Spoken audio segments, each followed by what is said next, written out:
Taubatnya pelacur cantik. Diceritakan bahwasanya dahulu kala di kalangan Bani Israel terdapat seorang wanita pelacur yang cantik. Ia senantiasa mempergunakan kecantikan dan keelokan tubuhnya untuk menggoda para lelaki. Setiap hari, ia selalu membiarkan pintu rumahnya terbuka, sehingga setiap orang yang melewati rumahnya tertarik untuk melihatnya yang tengah duduk dengan penuh pesona di kursi sofa yang ia taruh tepat di depan pintu rumahnya.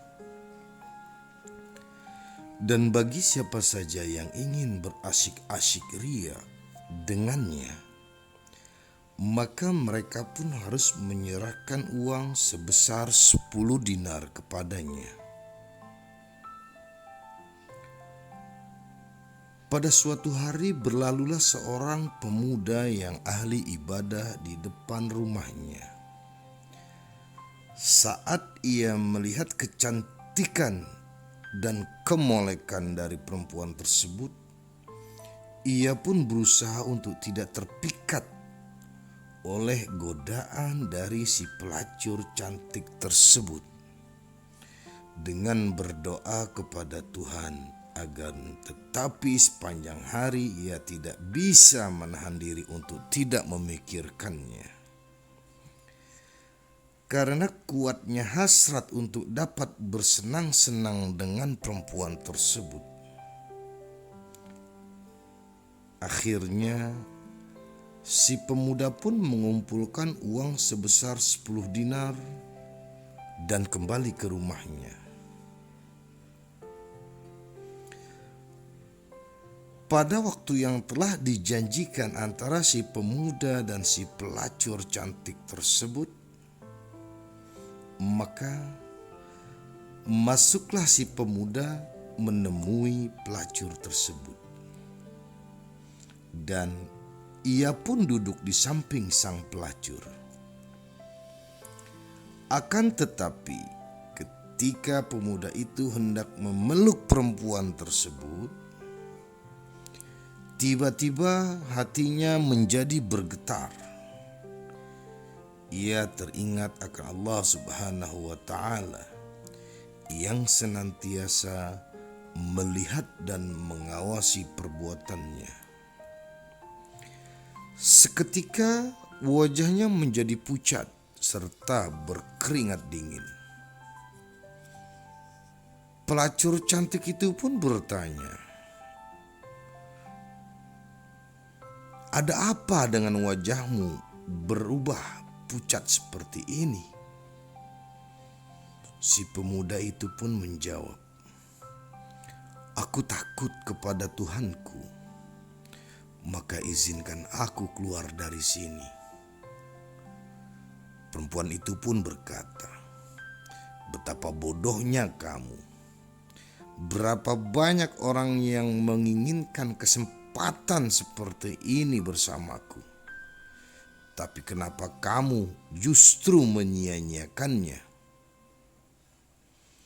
Dijawab oleh pemuda tersebut, "Sungguh, aku hanya takut kepada Allah. Aku halalkan uang 10 dinar ini untukmu, dan sekarang izinkan aku keluar dari sini." Pelacur itu bertanya, "Apakah baru kali ini pertama kamu melakukannya?" Jawabnya, "Benar, sebelumnya aku sama sekali dan tidak pernah berbuat seperti ini." Lalu bertanya perempuan itu, "Siapakah namamu dan di mana kamu tinggal?" Pemuda itu menyebutkan nama dan tempat tinggalnya. Lantas pelacur itu pun mengizinkannya untuk pergi dari rumahnya. Keluarlah pemuda tersebut dari rumah si pelacur cantik tersebut sambil menangis terseduh-seduh dan menaburkan debu di atas kepalanya sebagai tanda akan penyesalannya yang teramat sangat mendalam. Sementara perempuan pelacur itu merasa terharu dan terkesima dengan apa yang baru saja ia alami dan lihat dari diri pemuda tersebut. Pelacur itu pun berkata dalam hatinya, betapa mendalam penyesalan pemuda itu. Padahal ia baru sekali akan melakukan perbuatan dosa. Lantas bagaimanakah dengan aku yang sekian lama telah melakukan perbuatan dosa? Bukankah Tuhan Dia adalah Tuhanku juga? Tidakkah seharusnya aku lebih takut dari Dia?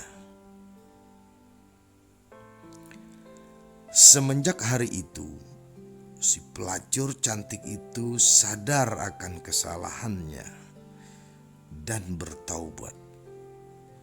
Ia pun merubah tabiat buruknya selama ini dan lebih banyak menghabiskan waktunya untuk beribadah.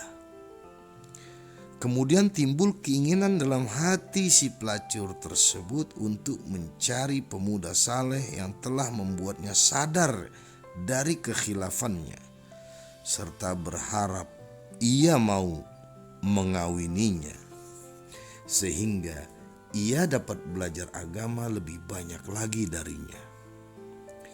Kemudian pergilah perempuan tersebut mencari pemuda itu ke desa yang pernah disebutkannya dengan membawa harta dan para pelayannya.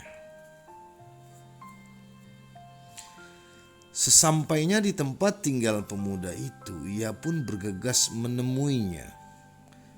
Dan saat pemuda itu mengetahui bahwa yang datang ke rumahnya adalah pelacur cantik yang dulu akan dizinahinya, maka teringatlah ia akan perbuatannya yang keji itu, sehingga ia pun menjerit histeris hingga jatuh tersungkur dan meninggal dunia.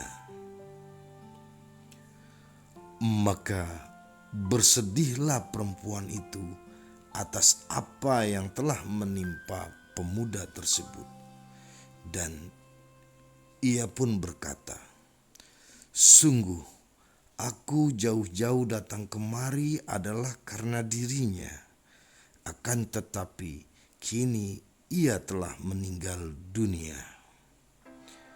Apakah pemuda ini memiliki saudara yang bersedia memperistri aku?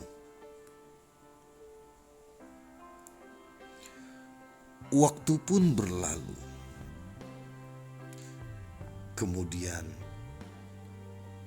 menikahlah perempuan tersebut yang sudah bertaubat tadi dengan salah seorang dari saudara dari si pemuda yang meninggal tersebut.